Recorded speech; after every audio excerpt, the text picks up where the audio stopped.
Dans un monde où beaucoup ont la sensation de sous-exister, il existe une solution simple et à la fois challengeante pour vivre une vie qui vaut la peine d'être vécue.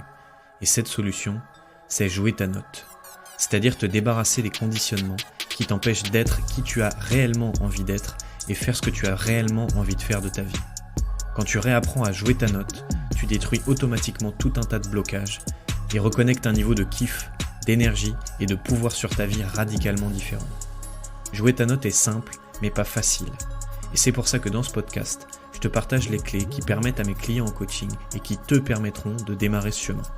Je m'appelle Charles Ariel, bienvenue dans ce nouvel épisode de Joue ta putain de note. Bon, on a dit qu'on était en mode vulnérabilité. En tout cas, c'est un de mes objectifs cette année, c'est de passer encore un step sur ma vulnérabilité, c'est-à-dire montrer à l'extérieur qui je suis et qu'est-ce que je ressens vraiment à l'intérieur. C'est-à-dire me débarrasser des masques que je porte encore pour me protéger des critiques ou pour donner une image du mec fiable ou du mec intelligent ou du mec qui réussit tout, du mec indestructible, etc., etc. Parce que vu que c'est ce que j'aide mes clients à faire en partie, se débarrasser comme des couches d'un oignon de ce qui protège leur vulnérabilité pour faire la paix et transformer leur sensibilité et leur vulnérabilité en force, et ben si moi-même je ne continue pas vers ce chemin-là, ça devient compliqué. Surtout que quand tu es coach, tu peux avoir cette tendance à dire oui mais non quand même, je suis coach, il faut que je montre l'image d'un coach qui va tout le temps bien, qui réussit tout, qui lui ne fait pas d'erreur, etc., etc. Et donc c'est pour ça que de plus en plus je te partage mes victoires mais aussi mes défaites, les moments où je suis au top et les moments où je suis pas du tout au top. Bon, je te rassure, je partage encore plus les moments où je réussis quand même. Mais c'est important pour moi de plus en plus de aussi partager ces moments-là pour ne pas te donner l'image d'un mec invincible, indestructible qui, parce qu'il accompagne des gens et qu'il aide des gens à se transformer et à transformer leur vie, aurait réussi un truc que toi t'as pas réussi. Bien sûr, il y a plein de choses que j'ai bossé sur moi, bien sûr, il y a plein de choses que j'ai débloquées, bien sûr, j'ai l'impression dans ma vie que chaque mois ou chaque 2 mois, je passe un step dans mon niveau d'épanouissement. Mais en fait, c'est un chemin et donc le chemin, il n'est pas fini. Et en fait, tu vois, ce qui s'est passé, c'est que le podcast précédent qui était sur prendre la décision parfaite, où je parlais du fait que j'avais mis 1h30 pour acheter une tondeuse, pour prendre la bonne décision, machin. Et j'ai réécouté un peu le podcast parce qu'il y a une petite voix dans ma tête qui me dit « Ouais mais Charles, si tu publies ce truc-là, est-ce que les gens ils vont pas penser que du coup toi-même tu fais des erreurs et toi-même t'es pas capable de prendre une décision vite alors que tu dis aux gens que c'est bien de prendre des décisions vite, etc. etc. » Et il y a cette petite musique dans ma tête qui commençait à arriver.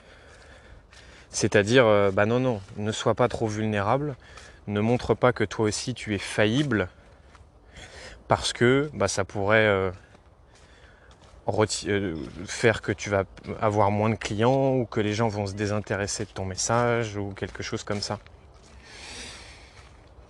Et je sais d'ailleurs que c'est le cas, parce que en fait, quand tu cherches un accompagnant, parfois tu vas être attiré par quelqu'un qui va te vendre l'image d'un mec ou d'une nana qui lui est au-dessus, qui lui réussit tout et qui dans la communication qu'il va utiliser, dans ses posts, dans ses vidéos, etc. va toujours se montrer en énergie, plein d'inspiration et qu'il a réussi ça et puis qu'il vit une putain de vie extrêmement inspirante machin et qui va complètement occulter tous les moments où il est en fait juste au fond de son lit et que ça va pas, où il vient de se faire larguer par sa copine, où il vient de rater une séance avec un client, etc. Et que donc ça peut être attirant en fait à un moment donné de se dire ah ouais du coup lui je sens qu'il sait où il va, lui il a l'air d'être 100% heureux, donc lui pour m'accompagner ça va être un bon choix parce que lui je vois les témoignages, je vois que les gens ils se transforment en profondeur, mais bon, ça me fait un peu peur que lui, ils disent que quand même, il a mis 1h30 pour acheter une pondeuse, voilà. Et d'ailleurs, moi-même, quand je choisissais un accompagnant, puisque oui, je me fais aussi accompagner. Sinon, si je vends moi-même un service où je te dis que c'est bien de se faire accompagner pour te transformer en profondeur et que moi-même je le fais pas, c'est un peu bizarre. Avant, j'avais cette tendance-là, quoi, à plutôt aller vers, on va dire, les trucs brillants, quoi, les accompagnants qui montraient une image que positive.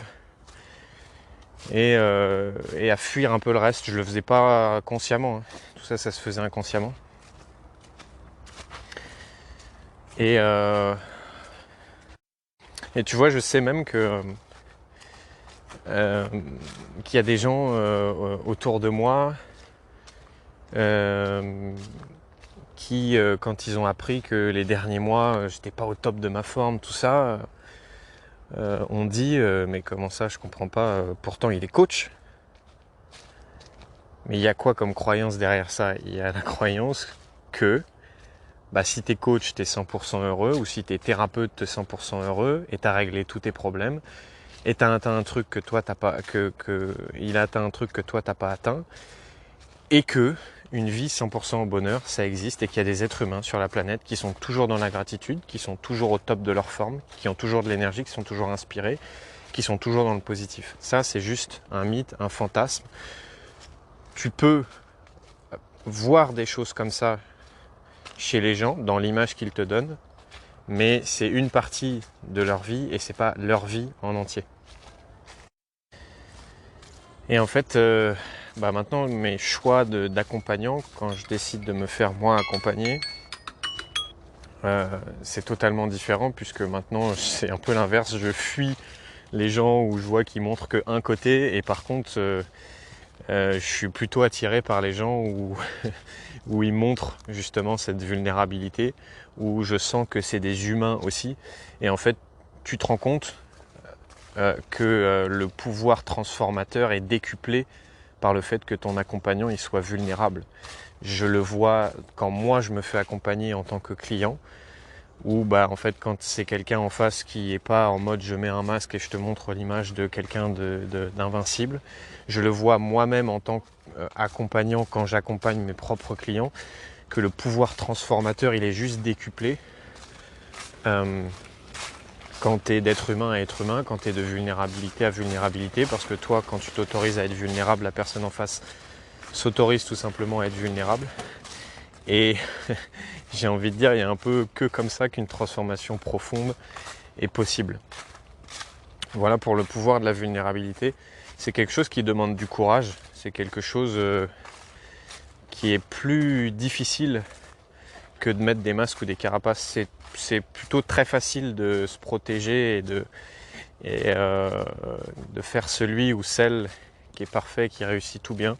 Et je dis pas que c'est mal, parce qu'à certains moments, c'est juste hyper utile et hyper cool de faire ça. C'est quand ça devient ton fonctionnement habituel que là, ça peut être très lourd. Pour moi, c'est une des plus grosses causes de fatigue chronique, c'est justement de jouer le rôle de quelqu'un d'autre, et c'est justement de protéger sous des couches de masque. Parce qu'imagine que chaque masque, il pèse 10 kg, il est en ferraille. Donc quand tu as un masque de 10 kg en ferraille toute la journée pendant un an à porter, forcément, la vie elle est moins kiffante. Voilà, qu'est-ce que tu as pensé de cet épisode sur la vulnérabilité? N'hésite pas à me le dire en commentaire ou en m'envoyant un message. Dans le cas où tu voudrais aller plus en profondeur, j'ai décidé de mettre à disposition gratuitement ma dernière conférence qui s'appelle les 5 étapes pour réapprendre à jouer ta putain de note. Tout simplement, c'est la conférence la plus complète que j'ai faite jusqu'ici et qui va te donner les 5 étapes concrètes par lesquelles passer si jamais tu veux te transformer en profondeur et vivre une vie remplie de kiff, et ça de manière durable. Donc tout simple, si tu veux obtenir la conférence, tu cliques sur le lien que tu vas trouver dans la description de cet épisode. D'ici là, je te souhaite de jouer ta putain de note.